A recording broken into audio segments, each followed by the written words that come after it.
যদি বাজেট পাশের পর যদি মুখ্যমন্ত্রী ঘোষণা দিতেন আমার কোনো আপত্তি ছিল। ওনারাই বলছেন আজকে বাজেটের আগে ক্যাবিনেট মিটিং করে, তাহলে এই ঘোষণাটা কেন মুখ্যমন্ত্রীকে দিতে হবে? বাজেটের মধ্যেই তো এটা রিফ্লেকশন আসার কথা। আমি এই কথাটাই বললাম, যেটা চিপ স্টান্টের জন্য, চিপ পাবলিসিটির জন্য মুখ্যমন্ত্রী আপনি নিজে দাঁড়িয়ে কথাটা বললেন কেন? 15-20 সেকেন্ড আগে উনি আমাদের অর্থমন্ত্রী বাজেট ভাষণ শেষ করলেন, এর মধ্যে তো কোথাও রিফ্লেকশন নেই। কেন হলো না? তার মানে অর্থটা কি? তার মানে খাটো করে অর্থমন্ত্রীকে খাটো করে দেখানো, এবং এটা পার্লামেন্টারি প্র্যাকটিস এন্ড প্রসিজারের নিয়ম নীতি না।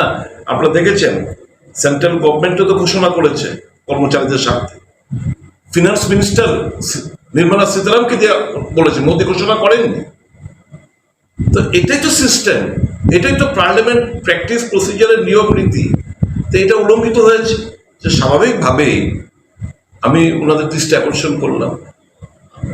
এখন যদি এর ব্যাখ্যা যদি হয় যে আমরা খুশি না, এটা তো সাগর মে গুণ জেসা হয়, কত পাওনা আর কত পেয়েছে, আমরা খুশি তো নাই। আর আমরা তো ভেবেছিলাম আরো বেশি করে দেবেন, এর মধ্যেও শুনেছিলাম 15% দিয়ে ঘোষণা দেবেন।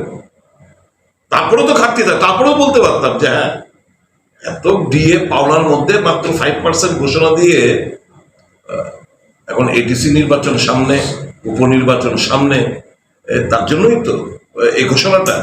তো কর্মচারী বিচার করবেন যে কেন তাদের পুরো, এবং এটা এই এক্সপেন্ডিচারটা আরো আগে করা উচিত ছিল। তাহলে 16th ফিনান্স কমিশন যখন আমাদের এই অ্যাওয়ার্ড করতেন, তাহলে দেখতো যে এই টাকাটা আমরা কমিটেড খরচা করতে পেরেছি কিনা। বহু লেটে করেছে। এখন এটা আমাদের যে অ্যাওয়ার্ড হবে 16th ফিনান্স কমিশনের, it will not be reflected.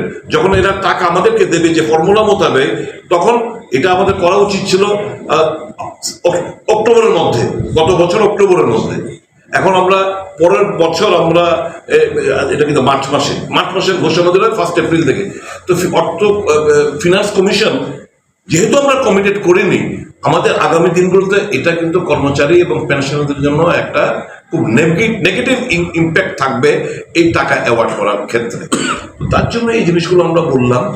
তো এখন এটাকে যদি ভুল ব্যাখ্যা কেউ ওদের কথা আমাদের মুখে বসানোর চেষ্টা করে, আমাদের কিছু বলার নেই। বাজেট তো সর্বোপরি আমাদের পরিষদীয় দলের নেতা বলেছেন, সরকারের একটু খোঁজ নিয়ে দেখবেন, স্টাডি এখনো করিনি আমরা, সবে মাত্র পেশ হলো। ঋণে জর্জরিত প্রত্যেকটি লোক, ত্রিপুরার জনগণ ঋণে জর্জরিত। ওনারা যখন শুরু করেছিলেন, উদ্বৃত্ত বাজেট ছিল, তারপর যতটা বছর গেছে, ফার্স্ট বাজেট আমাদের উদ্বৃত্ত বাজেট ছিল। পরবর্তী সময় যতগুলো বাজেট পেশ করে সব ঘাটতি বাজেট। এটা অর্থনৈতিক যে সুশৃঙ্খলতার পরিচয় দেয় না। আমরা সঠিকভাবে যে খরচা করতে পারছি না, এক্সপেন্ডিচার করতে পারছি না, জনস্বার্থে যে আমরা খরচা করতে পারছি না, এটা রিফ্লেকশন। বছরের শেষে এসে আমাদের সাপ্লিমেন্টারি গ্রেন্ট চাইতে হচ্ছে। আর কটা দিন বাদে নতুন অর্থ বছর শুরু হবে।